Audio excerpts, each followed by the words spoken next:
Last time on Dragon Ball New Hope. Continuing their training, Goten reaches a new height of power far beyond what Krillin was expecting.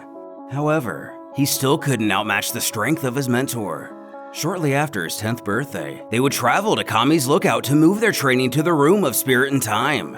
Before entering, Bulma would randomly appear, but why has she decided to track down her old friend after nearly a decade of silence? This is part 2 of Dragon Ball New Hope Full Color Edition. Catch up with part 1 using the links below. After laying eyes on Goten for the first time, Bulma rushes over to him in a less than modest first impression. She's amazed by the incredible resemblance between him and his father, blurting out it didn't show that much through the drones. But face to face, they're more similar than she could have imagined. Finally becoming self-aware, Bulma apologizes for being rude and introduces herself properly. Goten says it's nice to meet her. His mom, Krillin, and Grandpa Roshi has told him a lot about her. That's when she spots Dende and Popo, turning their direction to greet them. That drone comment doesn't escape Krillin. He questions how she learned of his existence and how she's been watching him. She explains that when she first fixed 16 for the Cell games, she had the surprise of finding all of Jiro's research notes in his database. She then upgraded the spy drones by giving them the same tech Frieza and the Saiyans had. That way she could detect power signatures. She sent them across the Earth and all throughout the solar system. 4 years ago, near Mount Pauzu, they detected an abnormally large power surge for a couple seconds. Imagine her surprise when she got there to find out Goku had another son. That's how she's been able to keep an eye on him all these years. Krillin exclaims that's pretty impressive. But then again, she is the greatest scientific mind in the world. He shouldn't be so surprised by the things she comes up with. He himself is still wondering why he didn't feel Goten turned Super Saiyan the first time he did it. Though the boy quips that's easy to understand. The first time he transformed, it was morning at his mom's place. So just going off time zones, it would have been nighttime on Grandpa Roshi's island. In other words, our bald hero was sleeping. He admits he is a pretty heavy sleeper. Bulma kind of jokes, but really doesn't, that Goten is already smarter than his old man was. Moving forward, Bulma remembers she brought them armor like the ones Goku and Gohan used to train. These new ones are a lot more resistant to damage, and she also changed the blue material to black for style points. Releasing a capsule, she tells Krillin based off her data from their last training session, it appears he's reached a higher power than the one Frieza had when he came to Earth, calling his progress amazing. Retrieving the new armor, Krillin shorts these variants are even lighter than the type he wore on Namek. Goten just thinks they look cool. He thanks Bulma again and asks Goten if he's ready to go train. But these uniforms, seeing them dressed like this brings back some bad memories for the scientist. Krillin actually feels the same.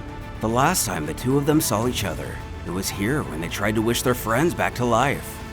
Though it's better they don't dwell in the past, they thought it was the best choice to make. But Goten scoffs they chose the coward's choice. Losing is cool. His mentor shouts for him to shut up and he told him to stop saying that.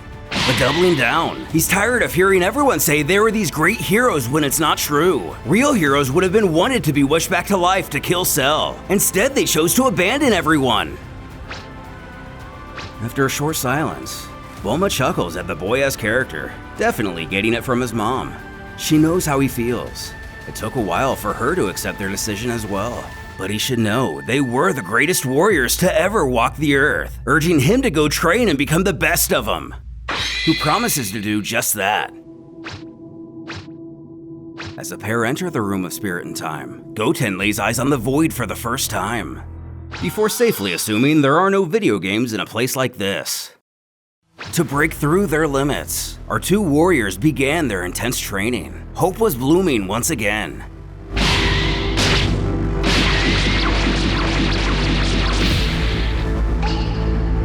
Knocking Krillin down, his student asks if he's tired already.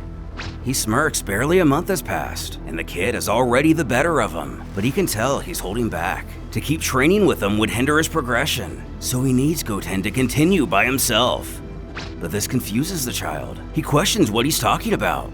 His senior explains he's taught him everything he knows about martial arts. He also thinks he himself has peaked as a warrior. From now on, Goten will need to start working towards what's after Super Saiyan. Several months pass.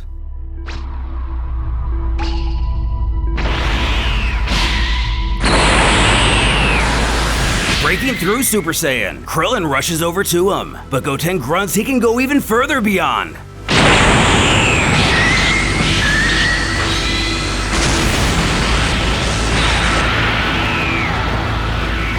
Hitting his bulk form, his teacher tells him that's great and to now focus is key.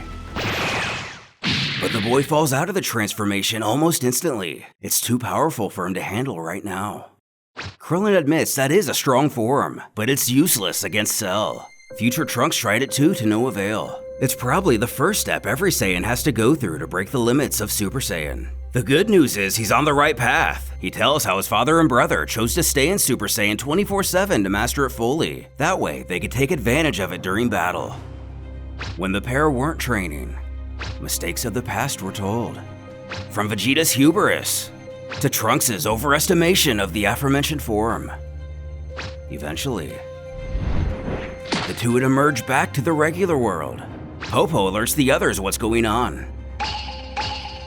Walking out, Goten exhales it feels so good to see something other than emptiness. Krillin also feels it's about time they got out of there, then expresses his surprise to see Bulma hasn't left. Welcoming them back, Dende states they must be hungry. Surely they'd like something to eat. Which sounds great. It'd be wonderful to have a proper meal after a year of preserved food. While the warriors get their grub on, Bulma inquires how their training went, curious if they made any progress. Though Krillin not so much. Goten on the other hand has improved tremendously. Who again, just like his dad, excitedly scarfs down his meal before thanking Dende and Popo. Changing back into their regular clothes, Dende notices Goten has gotten a bit taller since going into the room, offering to make him a new gi. Harnessing the power of the clothes beam, Goten exclaims these new clothes fit perfectly. Dende's powers are amazing. When it hits Krillin, he forgot to tell Chi-Chi about training in the Hyperbolic time chamber. She's gonna be so mad at him. Goten hadn't thought about that either. He's starting high school soon. Possibly junior high school, and Alaska's age. Legally, he's 10, but after spending a year in another dimension.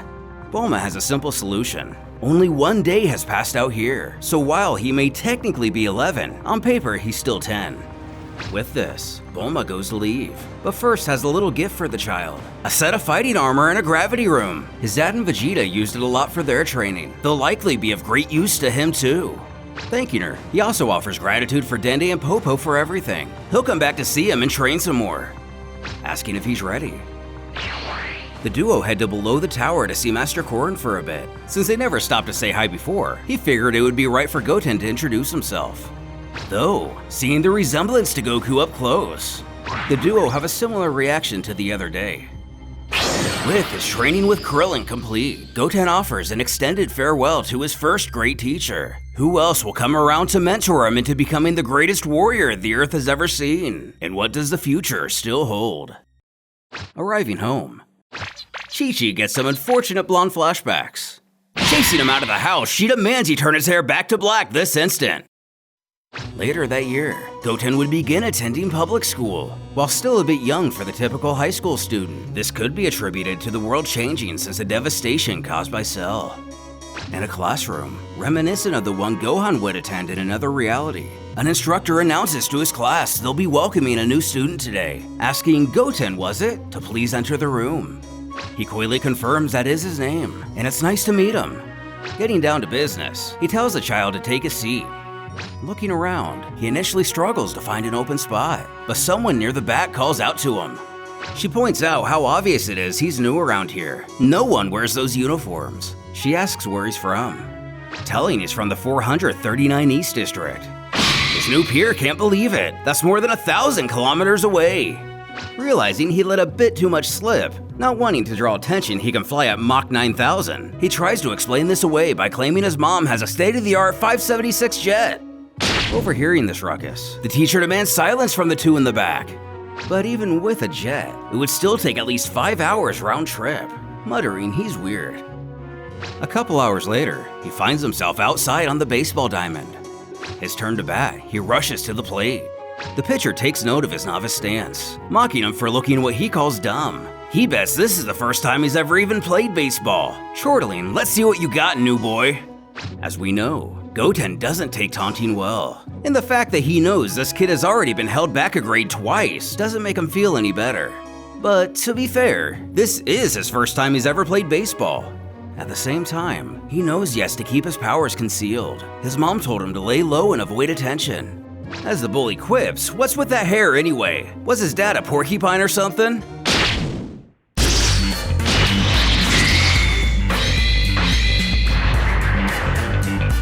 Sending the ball into orbit, Goten warns the next time he wants to make fun of he or his family, he'll be launching him into space with a stupid ball. With the message well received. Understandably, nobody really knows what to say about this. Arriving home that night, his mother questions how his first day of school went. He sheepishly claims he just kept to himself like she asked him to. Across the world, at Kame House, Krillin stands at the shoreline staring into nothingness. Stepping out, Roshi states months have passed, and he still seems just as worried when he first returned from the lookout, bluntly asking his former student what's wrong. Though he says it's nothing, he's simply having trouble sleeping. But the Turtle Hermit reminds Krillin has never been a good liar. Caught, he figures he can never hide anything from him anyway. He's come to realize over the years he's reached his limits. But to see Goten progress so quickly in the room, and not to be able to help him grow has frustrated him to no end. Goten is without a doubt better than Gohan and Goku were, but the lack of a training partner at his skill level will be a hindrance in his journey to reach new heights. The old man tells him to stop underestimating himself. He remembers when he first came here, unable to even land on his feet after jumping from his boat, and now he's playing on the same court as Super Saiyans. His quest for power is great, but as an Earthling that reached his peak, he's afraid he very well may have hit an unbreakable wall. Though he also feels Krillin already has something in mind to remedy this. And that's true. His master asks what that is, a special kind of training or something, which is only partially true.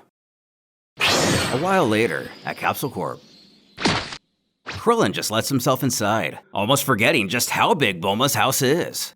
Knowing it won't be easy to find her, he resolves to search for her key. Finding it, he stumbles upon her working on the time machine, both mutually shocked for different reasons. He questions if she plans on going back to the past. Starting at the beginning, she explains how this was the time machine Trunks brought from the future. For now, time is proving their friend's right. But if Cell ever comes back, she's the one who will go back in time to prevent this disaster. Though he feels pretty confident there will be no need. They have Goten now. Calling him an idiot, at the lookout he told her he was still far from Gohan's level. Now that he's in school, he's got a lot more to worry about than to train for some monster he's never even seen before. He only knows peace, and it's normal that he wants to live a normal life. He knows, and that's the reason he's come here today. She will probably refuse, but he needs her help. What could Krillin's request be? Does it have anything to do with the time machine? Or is there something else he believes Bulma can help with to push him past his own limits? With school finally out for the day, Goten rushes past a couple of fellow students to get to the arcade. One of the employees knows the child well. He figures he must have gotten grounded from video games, hence his absence. Which is the unfortunate case. His grades are fine, but his mom says he plays too much. The attendant assures his mother is only doing it for his own good. But he should know there's been some changes since the last time he came here. He's lost his first place position in Street Fighter. But he vows he'll show whoever beat him who the real Street Fighter champion is. He's taking back that leader position today. In West City, we resume our conversation with Krillin and Bulma.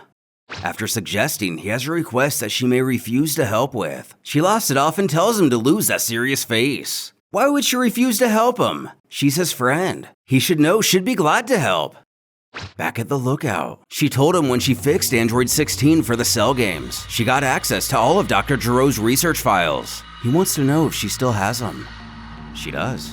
She kept everything. But if he's looking to find Cell's weak spots, she already checked and there's nothing about it. But that's not what he's curious about. He wants her to turn him into an android, as Giro did to 18 and 17. She angrily questions if he's lost his mind. There's no way she's doing such a thing.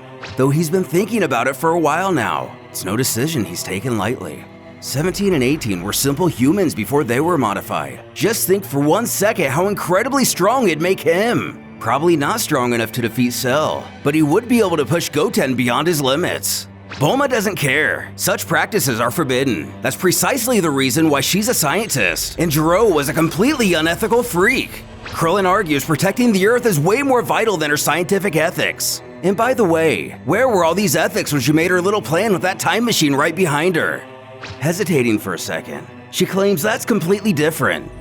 Relaxing his arms, Krillin explains he knows this world doesn't mean a thing to her anymore. But think about all those people who fought to rebuild it and live in peace. But the truth is, there isn't a single day where she doesn't curse Dr. Gero and his androids. They're the reason everyone is miserable. And then Krillin comes here asking her to turn him into one of those monsters. But to defeat a monster, sometimes you have to become one. He's prepared for it. Nonetheless, she's going to need some time to think about it. It's getting late tonight, so she'll contact him when she reaches a decision. Leaving, he shouts to thank her for everything. However, she hasn't agreed to anything yet. Year 779. A bit of time passes. It took 6 months, but the cellular modification process is complete. It's time to see the result. Nervously, she presses a button to release Krillin from a container. He turns to Bulma to greet her, curious how long he was asleep for.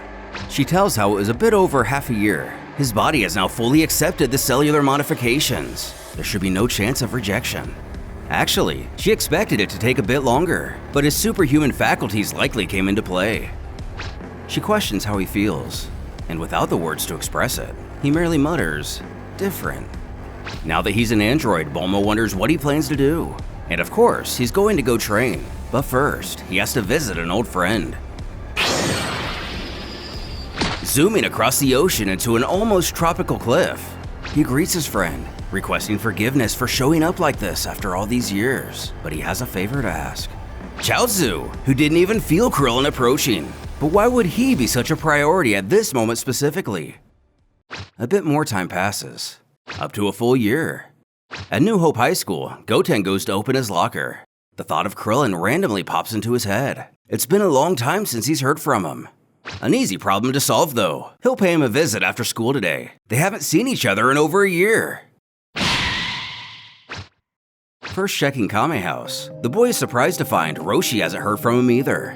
Very odd. It doesn't sound like him to just disappear like this. The last time the old-timer saw him was last year. He mentioned something about pushing his limits, but he doesn't know anything further. Though he tells Goten not to worry, he must be training in some remote place. Either way, it's almost time for the Hermit's aerobic show, so unless Goten wants to stay and watch it with them, but he doesn't. He figures he'll just go home. But it is a bikini special today. However, he's sure. Regardless, he'll come back and see him again soon. As he flies, he thinks, Krillin is really trying to push his limits? He did say as a human he could barely make progress now, but he wonders what exactly he could be up to. It's been a while since he himself trained. Maybe he should get back to it. Meanwhile, on New Namek, everything seems to be going peacefully, though in the sky.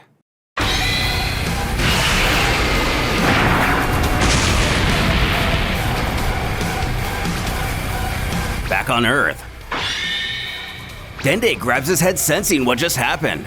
While Popo tries to figure out what's going on with the Guardian, he tells how Namek just exploded. He's not sure what caused it, but all his friends, family, he has to tell Krillin. Rushing to the lookout, the God of Earth is amazed by his prompt response. He asks if Cell is the one responsible for this, but he couldn't tell. His divine abilities are not accurate enough to detect from so far away. He merely felt a gigantic cataclysm, then nothing. But if Namek outright disappeared that fast, a natural cause seems unlikely. It may be linked to the Dragon Balls, so everyone needs to be ready. Dende agrees, and as requested earlier, he told Goten to hide his key and meet him here. It should take about an hour.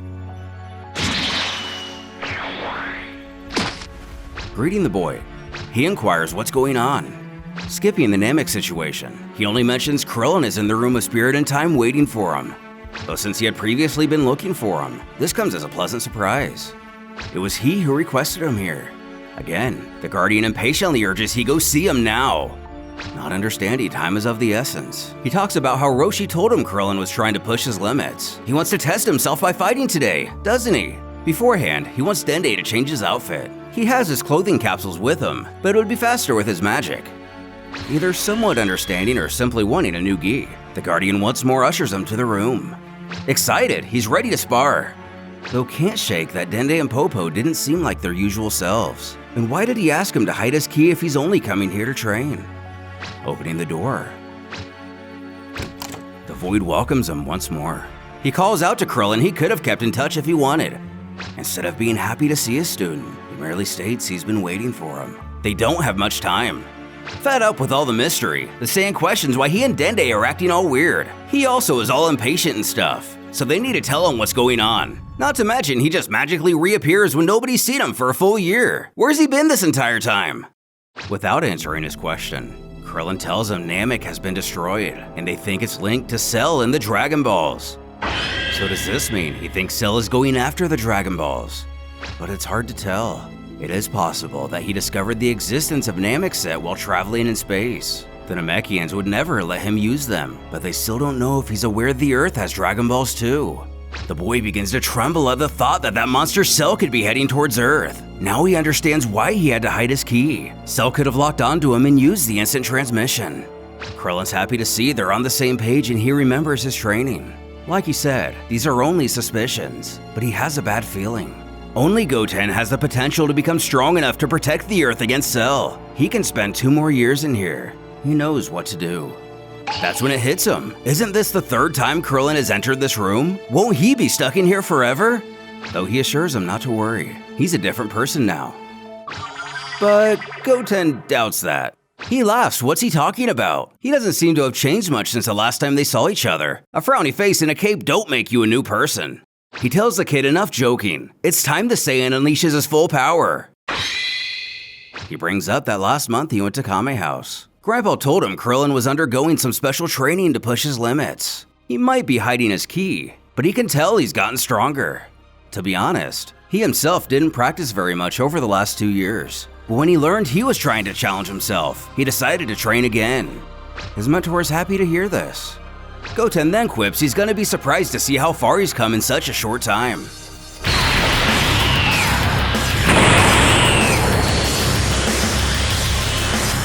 Going Super Saiyan, Krillin admits he's right. He is stronger than the last time they were in here. His student asks if he's impressed.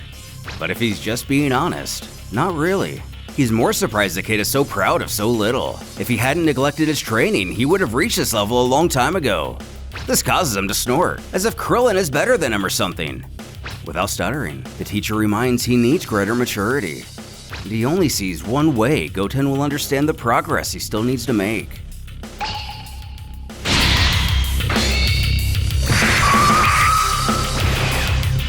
Knocking him out with a single hit. Krillin ushers him to bed. The boy is still only a teenager. He shouldn't have to fix the mistakes he's not responsible for. But Krillin only hopes that one day, Goten will be able to forgive him for putting such responsibility on him. Nevertheless, Goten is not some random teenager. He's Goku's son. Humanity's fate is in his hands. He is the planet's only hope. After teaching him a lesson in humility, Krillin has no problem waltzing out of the room. It appears his new power trumps the preset rules of the chamber, which doesn't surprise the god. He hardly doubted it would pose any issue at all. He's informed Bulma of the situation. She went to gather their friends to bring him here. As planned, the Dragon Balls are activated and ready to be used. Thanking Dende, now all they can do is wait. Leaving us to wonder, have they gathered the Dragon Balls to revive the Z-Fighters in case Cell does show up? What else could their wish possibly be? Meanwhile, we catch a glimpse of Bulma, Roshi, Puar, Ox, and Chi-Chi all heading to the lookout for safety. Back in the time chamber, Goten finally awakens, though still not recovered from his injury. He's completely amiss how Krillin could knock him out with just one punch. Looking in the bed, it's the capsule box Bulma gave him. If we remember, one of the dino caps is a gravity room, which is perfect. He's got everything he needs to train seriously. He doesn't know how Krillin became so strong, but he's learned his lesson. He's gonna train like never before and push his own limits. And if Cell ever does come back to Earth, he'll make him pay. And also make Krillin pay for putting him in so much pain. Opening the capsule, it's revealed to likely be the exact same gravity chamber Vegeta trained in, or at least a similar model that Goku used to take to Namek. Walking inside, he takes a close look at the interface. If the boy's correct, Vegeta would train at 400 times Earth's gravity, though he figures himself to be much stronger than the prince, so he's gonna start out at 600. Luckily, his ego doesn't get the better of him and he's able to withstand the difference. While moving at this level of resistance isn't as easy as he thought it would be, it's exactly what he needs. The first time he came here, his aim was to reach and master Super Saiyan. Now that he's done that, he needs to go back to the basics like he did when he first started training with Krillin in the first place. Thanks to this room, he's going to be able to considerably raise his strength and resistance in his base form. This way, he'll be able to push all his limits when transforming. Outside, the gang gathers on the lookout. Bulma is seen setting up an array of machinery. She explains how she's placed all their drones in observation mode, and their cameras are connected to all these screens. If something unusual happens on Earth or even in their solar system, they will know. So for now, they play the waiting game. But for some reason, Krillin decides not to re-enter the Room of Spirit in time. Does he believe he's peaked yet again? Or is it possible he just wants to be ready at all times? While inside the room, Goten continues to train as hard as possible. Immediately after waking up and taking care of the morning routine, he's instantly back in the gravity chamber, growing stronger every day. Though unfortunately, it wouldn't be long before our hero's worst fear becomes realized. Cell finds disgust in how much humanity has managed to restore itself in his absence. Not only have they rebuilt their cities, but judging by how many key signatures he senses, they have also repopulated as well. Below, people slowly become aware to the presence of a man floating in the air, while not immediately recognized as the monster who once terrorized this world. Cell has no issue in reminding him who he is.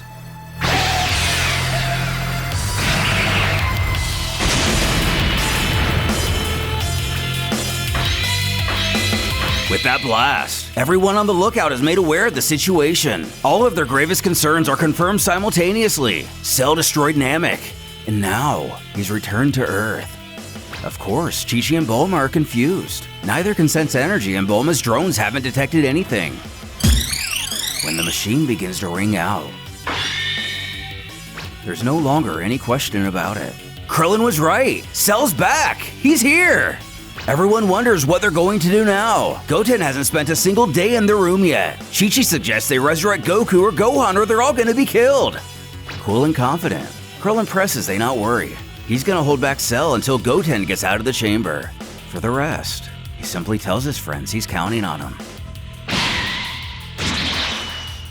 Taking off, Krillin leaves to confront Cell by himself. Popo can't believe he's really going alone. But this is the only way to stop him from destroying the planet before Goten's ready. As the air still settles from his attack, Cell smirks. He thinks they were happy to see him. He had forgotten how humans can be so weak. Another completely useless species of the universe.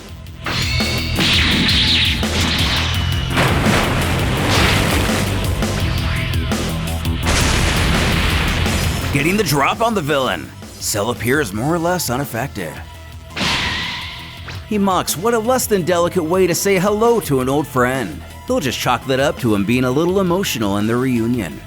Though we must admit, he is rather shocked to see him still alive. He had tried all in vain to sense his miserable keys so he could return to Earth. Nonetheless, if that kick is any example, at least this time around, he's a bit less cowardly.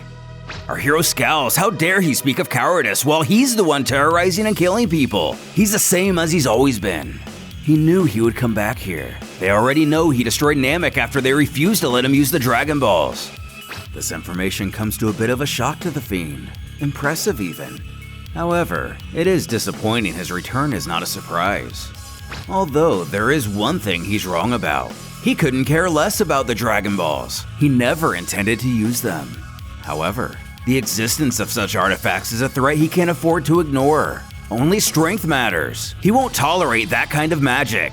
In order to avoid potential mishaps in the future, he decided to annihilate every planet in possession of such wizardry. After Earth, there will only be a single world left in possession of such a creation. The situation turns out to be even worse than Krillin feared. Not only does Cell know of the Dragon Balls on Earth, but would rather do away with the planet itself than risk them ever being used again. Lucky for our heroes, Bulma's drone seemed to pick up on the conversation. She screams Cell plans to kill them all. They need to resurrect Goku right now, though the others try to restrain her, urging they trust Krillin for the time being. But will he be able to hold off the bio-android long enough for Goten to finish his training? Even if he does, unless he unlocks Super Saiyan 2, will he even stand a chance? And how much stronger has Cell gotten? And finally, how much more powerful have our heroes gotten in Otherworld? And what was the point of gathering the Dragon Balls, if not to wish them back against their will?